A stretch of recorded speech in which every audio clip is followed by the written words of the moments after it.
നാഗങ്ങളുടെ കൂട്ടത്തിൽ അനന്തൻ ഞാനാകുന്നു.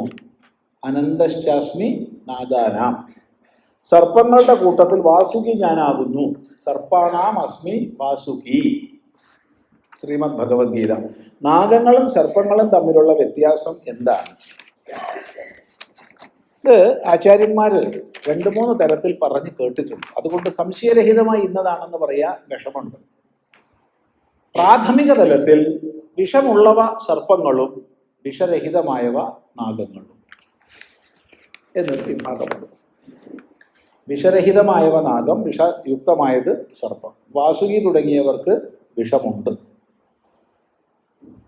അനന്തൻ തുടങ്ങിയവർക്ക് വിഷം ഇല്ല.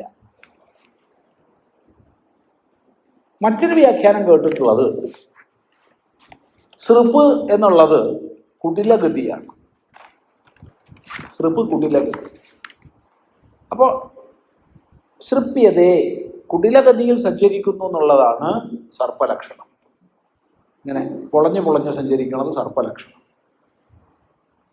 ആ ലക്ഷണമല്ലാത്തതാണ് നാഗം.